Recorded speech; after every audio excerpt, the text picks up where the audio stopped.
Alright, how many of you out there are a banana? Now, what I'm talking about is...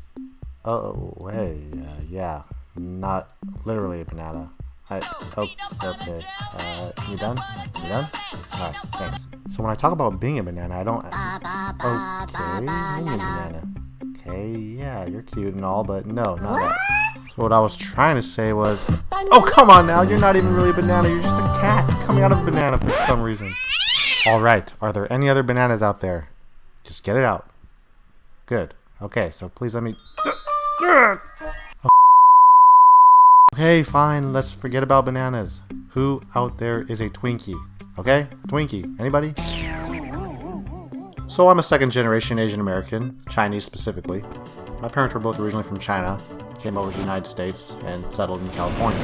As I've mentioned in the past video, there were 5 kids, my 2 parents, and additionally my grandparents on my father's side came over and we all lived together. So 9 people under one roof. That was like the Asian Brady Bunch now that I think about it. That's crazy. And as you can imagine, with 3 generations living together, there were a lot of different cultures, experiences, and traditions going on all at the same time. There of course were some language barriers. My grandparents primarily only spoke Chinese. My parents could speak both Chinese and English, and the kids for the most part only really spoke English. At least that was true for me, unless you count my Chinglish. I'm sure my parents had certain Chinese traditions that they wanted to pass down to us children, but I think at the same time they really made a conscious effort to have us assimilate into the American culture. So like any kid in this situation, I was really just trying to figure out my identity. A situation that probably didn't really help was that I attended both a Catholic elementary school while also concurrently going to a Chinese Christian church. Now, why is this really a factor? Well, at the Catholic school, there weren't exactly a lot of Asian kids. In fact, there was a point where my siblings and I were all at this elementary school together, and the 5 of us literally made up like 80% of the entire Asian population at the school. Conversely, at the Chinese Christian church, well, you can imagine that most everybody was, Chinese, maybe? Now, don't get me wrong. For the most part, my elementary school experience was great. My classmates and I got along fine. They didn't really treat me any differently. I didn't treat them any differently. We were just kids. That's really all it was, and that's how it should be. There really was just a few circumstances where being Asian actually played a role with my interactions with my classmates. I described my channel name in a previous video, so if you haven't seen it, you can go ahead and click on here. Wink wink. Iho represents my initials. So if you haven't figured it out, my last name is Ho, H-O. It's really a very common Chinese last name, but you can imagine what some of the schoolmates thought of it. Oh yeah, everybody thinks that you're related to Santa Claus because your last name is Ho and Santa Claus says ho ho ho, right? Well, not exactly, son. I guess it's about time I talked to you about the working class. You see, some people work in an office, some people work at a restaurant, and some people work on the street.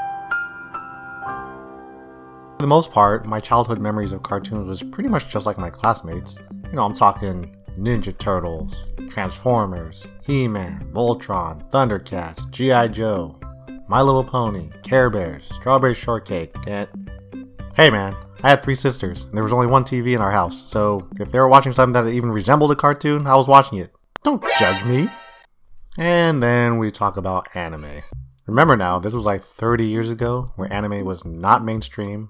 At least where I grew up, it wasn't. And it was not easy to get a hold of. In fact, probably most of the anime that I watched, we had to get some bootleg version from some underground source that I can't even disclose. Nevertheless, I was able to watch Dragon Ball, Ranma 1/2, Slam Dunk, you know, those kind of things. And of course, no one in my class knew what the heck I was talking about. Oh man, did you guys see the latest episode where Kane was chasing after Ranma and Ranma fell into the pond and became a woman and his dad was already in the pond and he was a panda, so they had to pour hot water on each other to become back into human beings? Did you see that one? That was good, right? Wasn't it? Probably the most common cultural difference that came up during my elementary school was food. You know what I'm talking about, those Asian snacks. There were quite a few that were actually quite popular among the other kids, like Pocky Sticks and Yam Yams, Panda Cookies, Flute Cookies, Jelly Cups, you know. But there were also the disgusting, what's wrong with you, why would you put that in your mouth kind of snacks, like shrimp chips, rice crackers even, Haw Flakes, pea snap chips, dry squid. One interaction that really sticks out in my mind was one that involved Vitasoy. For those of you who don't know what Vitasoy is, they still make actually, soy milk. Now you have to remember again, this was like 30 years ago where soy milk was not common at all. But you know us Asian people, we've been drinking soy milk since the dawn of time.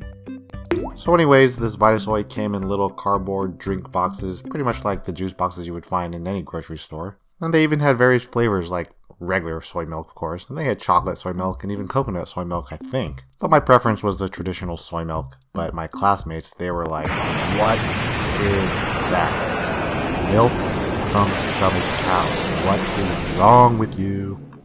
One of my classmates, however, was curious to see what it was like.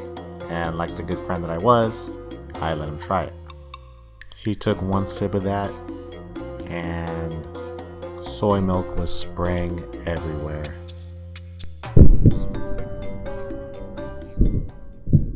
People were running for cover.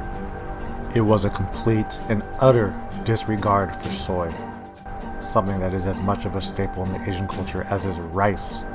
Something came over me. I don't know what it was, but I snapped. I couldn't take it. Let's pour out a little soy milk for the soy that was lost. You do realize that you're wasting soy milk by pouring out the soy milk right now, don't you? So while I was trying to assimilate into the American culture, I also wasn't really fitting in with the more traditional Asians. Some might call them fobs, fresh off the boats. So I was kind of lost. I don't know who I was. Why can't I just be me? Where was I even going with this video? I don't really know. Just kind of reminiscing on my childhood, growing up a banana and trying to embrace both cultures. But in the end, I turned out fine. No big deal. I'm not confused. Yeah, yes, very good, Mr. Ho. Okay, same time next week? That'll be $500.